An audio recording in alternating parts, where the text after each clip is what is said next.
Thank you. Thank you for being here. My name is Mary O'Connor, and my company is called the Sustainable Leadership Institute.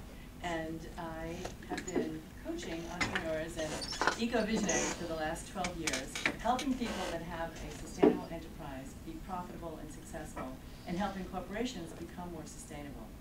How many of you have been curious about what the benefit of being a green company might be? Thank you. How many of you are completely doubtful that it has any benefit whatsoever? Or are wondering why it would be? How many of you are completely a tree-hugging fanatic and you just love nature and that's all you want to do is save the environment? And there's just two of you in here. Thank you. And how many of you are somewhere in between? You're moderately interested, you kind of think it's a good thing to do, but you're not sure how it would pan out. Yeah? Okay. Thank you. So today I'm here to actually demonstrate to you that there are significant advantages and benefits for people taking on what I call sustainability strategy.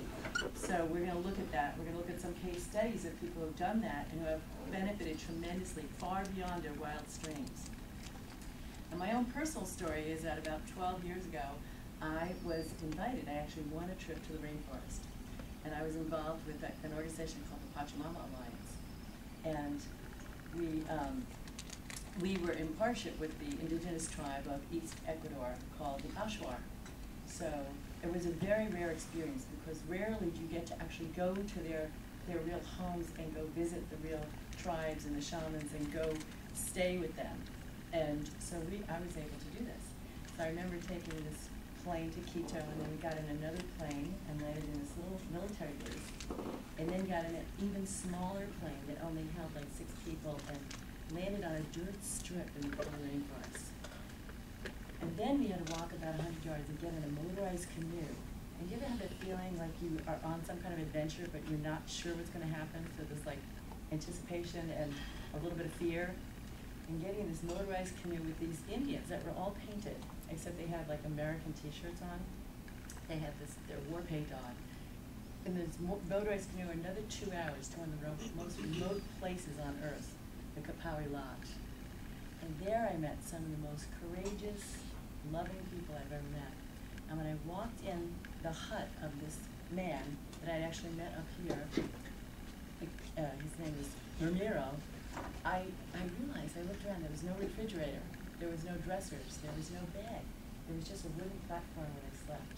And it occurred to me how many things I think are absolutely vital to my survival, and they don't have any of them. So that was my first inkling of realizing that we have a lot of assumptions about what we need to be well-being and what we need to survive. And so jumping back to now, we'll switch the slide to the next one. The first thing we need to figure out, to know before we're going to start any journey is, where are we? So that is what we're going to talk about first. So how many of you have ever heard of the ecological footprint? Yeah? How many of you have actually done your own ecological, you've gone online, figured it out? And what was your footprint, Megan? You remember? Anybody remember what this was? Yes. That's 1.3 planets. Okay. Anybody else? That's really low. Was that when you were living here? I got a lot of points with the European recycling. I was going to say, it must be because were you living in Germany at the time? Okay. So that's the only reason why you have such a low footprint. So, can you switch to the slide? The average American they measure your footprint in terms of how many planets would it take to actually supply the needs of the lifestyle that we live. And the average American uses the equivalent of, these are in hectares, but it's 5.5 planets, or, as it says here, about 9.5 hectares. And a hectare is what? Hectare? And how much is it equivalent to? Hectare in acres is? It's like 2.5 acres, I think. So North America, as you can see, is way ahead of the pack. In Western Europe, that 5 hectares is equivalent to 3.3 planets. That's how much it takes to live a Western European lifestyle. And then you'll notice down here, we have Asia Pacific, which is what they call Chindia, China and India. And you can see their population runs off the chart. That's the length. The length is how many people there are. And what do China and India want to do? Anyway, they want to expand. What kind of lifestyle do they aspire to? The same as ours.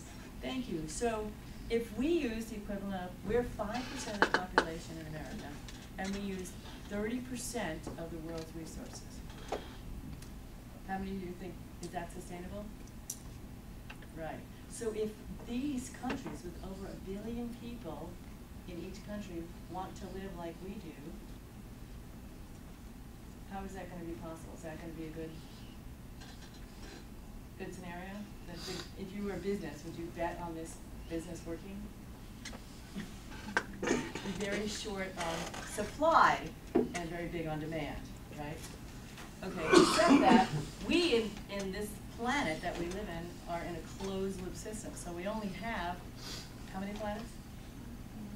Okay, everybody know we only have one planet, right? So we don't have 5 planets. So, and if you want to use another planet, you have to have a planet with all the resources we have, but no people. Okay, so next is,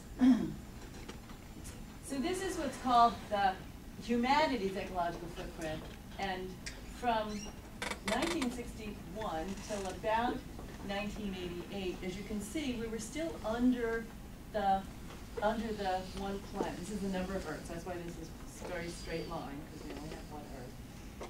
And around 1985, 1986, 87, we surpassed the limits of our one planet. So we're in what they call global overshoot.